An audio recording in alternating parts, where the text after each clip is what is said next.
রুলসে ছিল না যে এক ওভারে তো কোনো জায়গায় আসলে কোনোদিন ম্যাচ না হয়ে তো এক ওভারে খেলা হয়নি। সো তার কোনো উনার দিক থেকে তো ঠিকই ছিলেন যে আমরা চেষ্টা করবো যাতে ভালো একটা জয় ছিনিয়ে আনতে পারি দেশের জন্য। সবাই তো চায় ভালো কিছু, সো আমরা ভালো কিছুই যাবো ইনশাল্লাহ। অবশ্যই ফ্র্যাঞ্চাইজি লিগ অবশ্যই নিজের ভিতরে আত্মবিশ্বাসটা বাড়ায়, কারণ ওইখানে সব দেশেরই ভালো ভালো প্লেয়াররা থাকে। সো আলহামদুলিল্লাহ ভালোই লাগছে, পরপর দুইটা ফ্র্যাঞ্চাইজিস খেললাম। সামনে তো পাকিস্তানের সাথে মানে একটা কঠিন চ্যালেঞ্জ। আমরা জানি যে রাওয়ালপিন্ডিতে অনেকটা ব্যাটিং সহায় উইকেট হয়, আমাদের বোলিং ডিপার্টমেন্টের নিশ্চয়ই একটা বাড়তি দায়িত্ব থাকে। কীভাবে?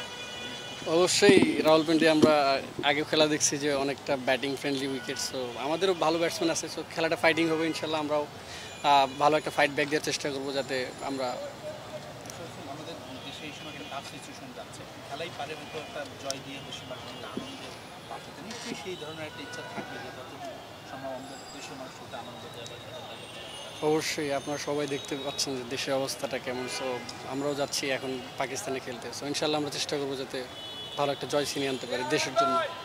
একটা বিষয় যে আমরা টি-20 অনেকদিন খেলার পর বা অনেকদিন একটা গ্যাপে টেস্ট ক্রিকেটে ফিরছি, আমাদের টিম দেশে কিছুদিন প্র্যাকটিস করছে, তারপরে হয়তো এইভাবে বিসিএল এনসিএল এই মুহূর্তে নেই। কতটা কঠিন হবে আপনার এবং দলের জন্য মানিয়ে নেওয়া? আমি তো দেখছি যে অনেক দিন থেকে সবাই লালভাবে প্র্যাকটিস করতেছে, সো আমি সবার লেটে আর কি জয়েন করতেছি।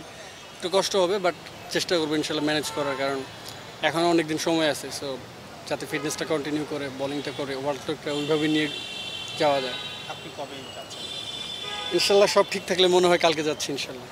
Thank you.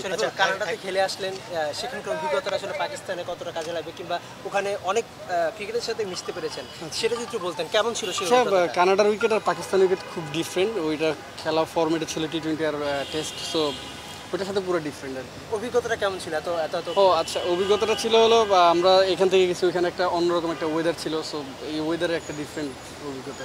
নতুন ক্রীড়া উপদেষ্টা আসিফ মাহমুদ, তার কাছে আপনার চাওয়া কি থাকবে দেশের ক্রিকেটের জন্য? দেখেন, এখনও তো দেশে কোনো কিছু মানে এখনো ঠিক হয়নি। ঠিক হওয়ার পরে হয়তো বা আমরা দু একটা সিরিজ খেলার পরে জানতে পারবো কী চাবো, আমাদের সবাই মিলে বসে থাকবো।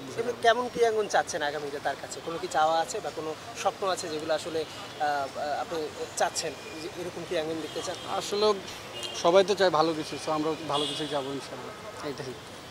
অনেকে আসলে অনেক অভিযোগ দিচ্ছে। কয়েকদিন আগে সোহান বলল যে সাকিবের রাজনীতি বা মাশরাফির রাজনীতি আসলে খেলা পড়ে না উচিত। আপনি কি তার সাথে একমত, বা আপনার কোনো এরকম কিছু বলার আছে? আমি অনেক ছোট, আসলে এইসব বিষয়ে আমি এখনো কিছু জানি না বা জানতে চাই না, না থাকে ভালো। বাংলা টাইগার্সের লাস্ট ম্যাচটা যে খেলা হয় না, তার কারণটা কি এবং কি এক্সপ্লেনেশনটা ছিল যে সুপার ওভারে কেন রাজীব মিলন টিমটা? আচ্ছা, আমার মনে হয় যে যেটা রুলসে ছিল না, হয়তো এক ওভার একটা ম্যাচ। সো এই কারণে আমরা আর কি টসে যাইনি, কারণ আমার মনে হয় না কোনো ফ্র্যাঞ্চাইজিসে বা কোনো টি-20 গেমে কোনো ম্যাচ ছাড়া ডিরেক্ট সুপার ওভার হয়, সেই কারণে আমাদের হয়তো টসে যাওয়া হয়নি। তারপরে কী হয়েছে আসলে আমি নিজেও জানি না, পরে ঘুম থেকে উঠলাম।